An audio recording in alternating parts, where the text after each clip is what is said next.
محترم سجاد حسین قادری صاحب بڑے پیارے انداز میں ایک عظیم ہستی کا ذکر کر رہے ہیں. ماں کی ہستی ایک ایسی ہستی ہے کہ جس کے ذکر سے بڑے بڑے پتھر دل میں موم ہوتے ہیں.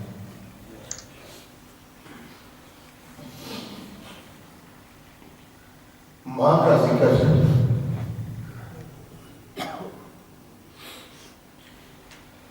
شروع ہوتے ہی گردنیں جھک جاتی ہیں. ماں نبی کی ہو یا ولی کی ہو، ماں ماں ہی ہوتی ہے.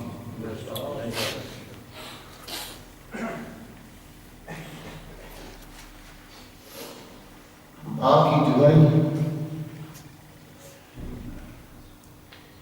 یہ بڑی تکلیفوں اور مصیبتوں میں انسان کو ڈال دیتی ہے. آج ہم چونکہ ایک ماں کی یاد میں بیٹھے ہیں سر، اور محمد رفیق سلطانی صاحب کی ماں دنیا سے چلی گئی. ان کے دل میں پردیس میں رہتے ہوئے بڑی آرزویں ہوں گی، بڑی حسرتیں اپنے دل میں انہیں رکھی ہوں گی، بڑے نقشے بنائے ہوں گے. جب میں جاؤں گا پاکستان میں تو میں اپنی ماں سے یوں ملوں گا، اپنی ماں کے قدم چوموں گا، اپنی ماں کے ہاتھ چوموں گا. لیکن وہ ساری آرزویں، وہ ساری حسرتیں، وہ سارے نقشے ایک ماں کے دم اس دنیا سے جانے کے ساتھ ہی چکنا چور ہو گئی. اور ان کے کان ماں کی آواز سے بھر گئے. وہ ماں کی جو میٹھی آواز ہوتی ہے،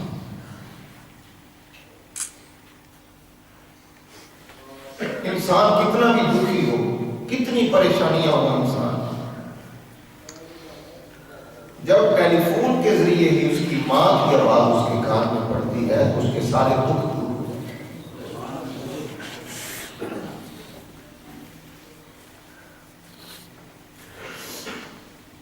اور اس نعمت کی قدر تب جا کے ہوتی ہے جب یہ نعمت سر سے اٹھ جاتی ہے. حضور سرور کائنات صلی اللہ علیہ وسلم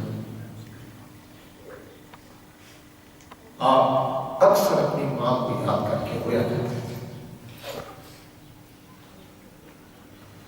سرکار اکثر اپنی امی جان کو یاد کیا کرتے تھے اور رو پڑتے تھے. ایک مرتبہ صحابہ کہتے ہیں کہ ہم حضور کے ساتھ تھے، آقا علیہ الصلوۃ والسلام کا گزر اپنی والدہ کی قبر کے پاس سے ہوا تو حضور علیہ الصلوۃ والسلام اپنی والدہ ماجدہ کی قبر تشریف لے گئے اور اپنی ماں کی قبر کے پاس جا کر حضور بیٹھ گئے. اللہ کے نبی ہیں جن کی خاطر اللہ نے ساری کائنات بنائی. تو حضور علیہ السلام یوں اپنے سر قبر کو جھکا کر اپنی ماں کی قبر کے پاس بیٹھ کر حضور بہت روئے، بہت. اور آج کیا تھا، آج کیوں ماں کی قبر کے پاس بیٹھ کر حضور رو رہے تھے؟ اس لیے کہ آج سے چند سال پہلے جب حضور کا بچپن تھا اور حضور علیہ الصلوۃ والسلام اپنی امی جان کے ساتھ مکے سے چل کر اپنے ننیال آئے تھے، حضور نانکے آئے تھے، اور حضور علیہ الصلوۃ والسلام پہلی بار آج اپنے والد گرامی حضرت عبداللہ کی قبر کی دیدار کے لیے آئے تھے. حضرت آمنہ حضور کی امی جان، انہوں نے بھی ابھی تک اپنے سرتاج کی قبر کو نہیں دیکھا تھا، کیونکہ حضرت عبداللہ حضور کے والد گرامی آپ ایک سفر تجارت کے لیے اس طرف تشریف لائے تھے اور ادھر ہی ان کا وصال ہو گیا، اور حضرت آمنہ کی آنکھیں بھی ترستی رہتی تھی کہ کب وہ وقت آئے کہ میں جا کے اپنے شوہر نامدار کی قبر کو دیکھوں۔ حضور صلی اللہ علیہ وسلم کی عمر پاک چند سال عمر پاک ہے حضور کی، اور آقا صلی اللہ علیہ وسلم اپنے ننیال آئے ہوئے تھے،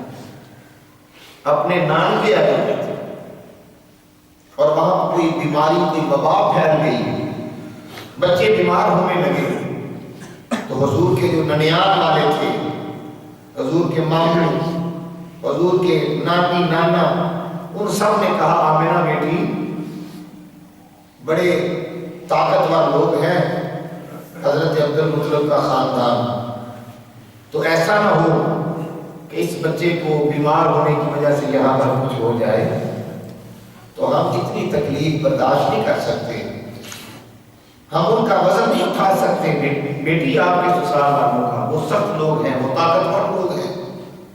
بڑے اونچے قبیلے والے لوگ ہیں، تو اس لیے بیٹی ایسے کرو کہ یہاں سے اپنے بیٹے کو لے کر واپس مکے جاؤ۔ اور یہ مختصر سا قافلہ تھا، ایک حضور تھے صلی اللہ علیہ وسلم، اور ابھی چند سال کی عمر بات تھی، ماں کی انگلی پکڑ کے جاتے تھے، حضرت سیدہ آمنہ اپنی انگلی پکڑ کے اپنے لال کو ساتھ ساتھ چلاتی تھی، اور یہ مختصر سا قافلہ 3 افراد پر مشتمل تھا، ایک آقا گودھا صلی اللہ علیہ وسلم، اور ایک آپ کی امی جان، اور تیسری وہ حضور صلی اللہ علیہ وسلم کی رضائی ماں بھی ان کو کہا جاتا ہے، کتابوں میں ان کا نام آتا ہے حضور کی رضائی ماں کے اندر، حضرت ام ایمن۔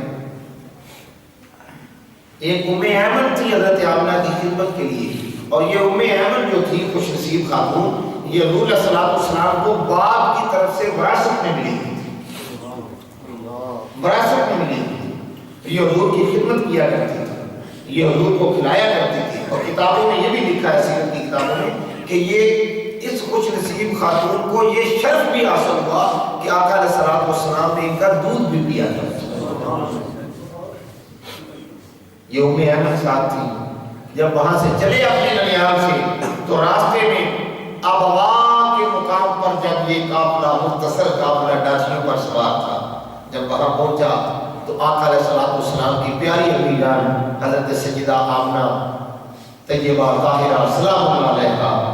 کائنات کی ماں کی عزت قربان ہو میرے مصطفیٰ کی ماں کی قدم، آپ کی حالت بگڑ گئی، آپ بیمار ہو گئی، اور بیماری شدت اختیار کر گئی، اب نہ کوئی یہاں ہاسپٹل تھا، نہ کوئی یہاں قریب معالج تھا، آبادی نہیں تھی دور دور تک، اور اسی مقام پر یہ مختصر سا قافلہ حضور کی امی جان غم سے شدت بیماری سے بیدار ہو کر وہاں اونٹنی سے اتر پڑتی ہیں، اور زندگی میں وفا نہ کی، وہ وقت آ پہنچا کل نفس ذائقۃ الموت والا، تو اب آقا علیہ الصلوۃ والسلام کی امی جان آپ کو سمجھ رہی تھی کہ میرا دنیا سے جانے کا وقت آ گیا ہے، بیماری شدید ہو گئی ہے، آخری وقت آ گیا ہے، اور کتابوں میں لکھا ہے کہ حسرت کے ساتھ سیدہ آمنہ اپنے لال اللہ کے محبوب محمد مصطفیٰ کو دیکھ رہی تھی، اور حضور صلی اللہ علیہ وسلم ماں کی آنکھوں سے آنسو تھے، اور اس معصوم بچے جس کو آنے والے وقت میں پوری کائنات کا سردار بننا تھا، آنے والے وقت میں کائنات کی باغ ڈور جن کے ہاتھوں میں دی جانی تھی، جو نبیوں کے سردار تھے، جو رسولوں کے امام تھے، جو سید الاولین و سید الآخرین تھے، سید الانس اور سید الجن تھے، آقا علیہ الصلوۃ والسلام حسرت بھری نظروں سے ماں کے چہرے کو دیکھ رہے تھے، ماں حسرت بھری نظروں سے ہزاروں سوال اپنی آنکھوں میں لیے اپنے اس لال مدعا کے چہرے والے اپنے پیارے بیٹے کی طرف دیکھ رہی تھی، اور اس موقع پر کچھ اشعار، کچھ الفاظ ماں نے بیٹے کی شان میں کہے، بیٹے کی یاد میں کہے۔ ادھر ماں بیمار پڑی ہے، پاس ام ایمن ہے، وہ اٹھاتی ہے، بٹھاتی ہے، پانی پلاتی ہے۔ اب بیٹے کی عمر 4-5 سال عمر مبارک ہے سرکار کی، 6 سال عمر مبارک ہے آقا علیہ الصلوۃ والسلام کی، اور آپ اس وقت اس حال میں 6 سال کا بچہ کیا کر سکتا؟ اور ماں کہتی ہے اے میرا بیٹا محمد صلی اللہ علیہ وسلم، تو کوئی عام نہیں ہے۔ اس عمر میں ماں کہتی ہے بیٹے تو کوئی عام نہیں ہے، اگر جو خواب میں نے دیکھے ہیں، جو خواب مجھے اللہ نے تیرے بارے میں دکھائے ہیں، اگر میرے وہ خواب سچے ہیں تو ایک دن آنے والا ہے کہ تیری عظمتوں کے جھنڈے مشرق و مغرب میں لہرائیں۔ سبحان اللہ۔ مگر اے بیٹے، اے میرے لال، موت کے اسباب مختلف ہیں، کاش کہ مجھے اللہ اس وقت تک ٹائم دیتا جب پوری کائنات تیرے ذکر سے آباد ہوتی، ہر طرف تیرے نام کے ڈنکے بج رہے ہوتے، تیری نبوت اور رسالت کے پرچم کائنات اور شرق و غرب اور فرش و عرض پہ لہرا رہے ہوتے۔ اے کاش میرے پیارے محمد میں تیرا وہ دور دیکھ پاتا۔